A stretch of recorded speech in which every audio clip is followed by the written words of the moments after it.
Hello everybody, welcome back to the channel. My name is Nick. In today's video, I'm going to talk about morphing baby crested geckos.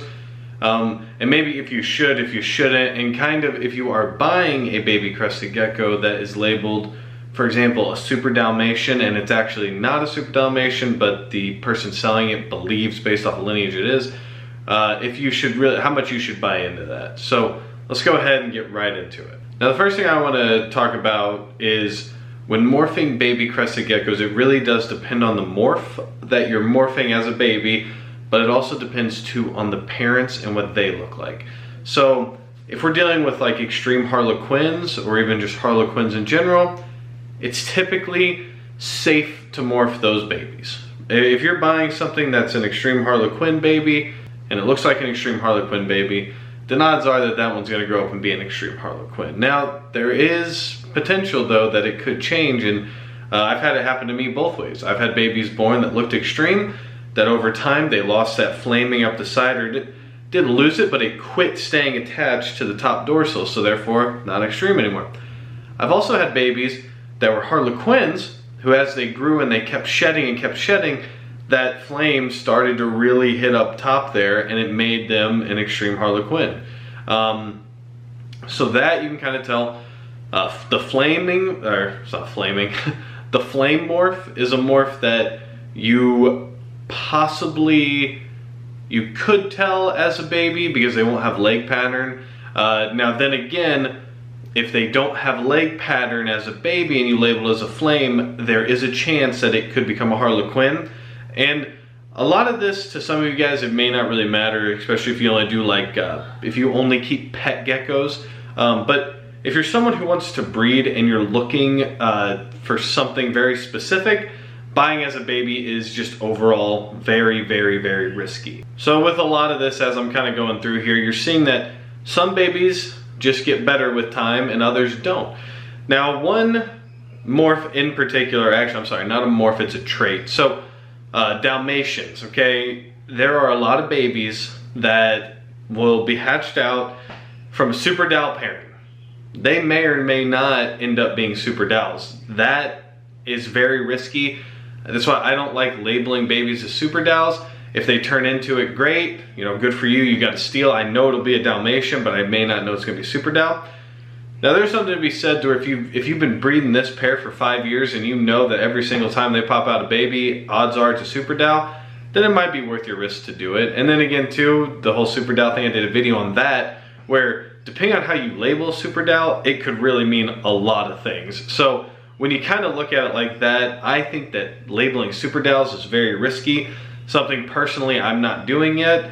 And I want to show you guys an example with the gecko I have today. So this is one of our possible female holdbacks. Definitely a super Dal. Amazing, amazing color. Tons upon tons of spots. Even got some red dots. Got some red dots on there. But now something I will say, that when this baby hatched out, it didn't look anything like this. Not even close. It had a few of the bigger spots you see, some more of that bigger ink blotting, but overall, like, it was not a super Dal, and I honestly didn't think it was gonna be a super Dal. I mainly kept it back because I wanted it to be part of like an ink blotch, you know, project that I want to work on. But I mean, you know, that's crazy. It looks crazy. So with Dalmatians, it's very hard to tell. And then again, too, from the same parents, we have some holdbacks who really aren't super Dals, and some that really, they just get so much better with age. And that's the thing, too. A lot of geckos, depending on what traits the parents had, depending on what traits that gecko inherited or morph-wise, it may only get better with age, or it may not. It may actually get worse with age, and it might, you know, start to lose the high patterning or lose some of that coloring, you know, that it has when it's a baby and it's like really in your face. So that's just something to kind of consider. Now, part of morphing baby geckos that you're buying, I highly encourage, like, all buyers, you know, everybody should try to morph that baby before you buy it, because you're the one ultimately who's putting up the money, who's putting up the risk. You know, you need to be comfortable looking at this baby and saying, hey, it's gonna be better than this when it gets older. Let me see the parents. You know, if you care about lineage and things like that, this is a time where if you're buying a high-end baby crested gecko, it's very important to look at the parents and make sure that that baby is likely going to turn out like that. So that's something that, you know, anybody can label as an extreme harlequin and say, oh, it'll get there eventually, or, you know, blah, blah, blah. But if both parents are extreme harlequins, and it's a good shot that that baby is going to be an extreme harlequin, and honestly, worst case scenario, that baby's going to have good genetics in it, so that if you did breed it, you would likely produce some extreme harlequins, if that makes any sense. For me, I know personally over time I have gotten more comfortable morphing baby geckos and morphing them how I deem them to be, you know, correctly morphed, you know. So for me now, I do feel a little more at ease. One thing I still don't like guessing on is the Dalmatian trait, because like I said, I know that if I breed something with Dalmatian spots in it to something else, that those babies, I mean, there's like a 99.9% chance they're gonna have at least a couple spots. It's a very easy trait to just pass on.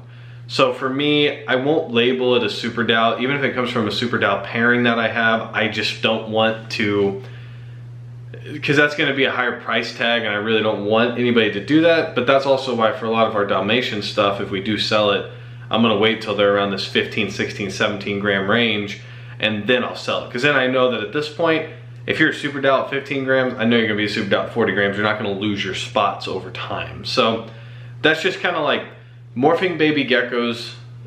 It mainly is, it's important to just know your morphs first of all, but it's also something that can really, really help you determine if it's worth whatever that person is asking for that gecko. A big thing, you know, like lily whites, and this is kind of where the morph, you know, this is another deal with that is, you know, what level quality of lily white is it? Is it a super high-end nice lily white, or is it going to be a lily white that barely gets any white on the sides? You know, this is all things you have to consider, and most breeders, I do believe, try to responsibly morph their geckos, because nobody wants to be, you know, called like a liar or somebody who's exaggerating or something like that. You know, you really don't want that. And honestly, you can probably only get away with it a couple times before somebody calls you out, and then you're kind of in a bad position. So I think that most people genuinely believe if they sell you something at that morph, I believe that they genuinely believe that that's what that morph is. But I still think a lot of this, since you are morphing a baby, a lot of the onus has to be on the customer to kind of vet that out and believe that and make sure that they're comfortable with that, because at the end of the day, they're the ones taking care of it and taking the risk on it. So if you're gonna be, you know, morphing baby geckos or buying baby geckos or anything like that, just make sure you're comfortable with whatever they are telling you, because these animals do change a lot. That's gonna wrap up the video, guys. I hope you did enjoy it. If you did, hit that like button, hit that subscribe button, and until next time, guys, stay safe and stay positive.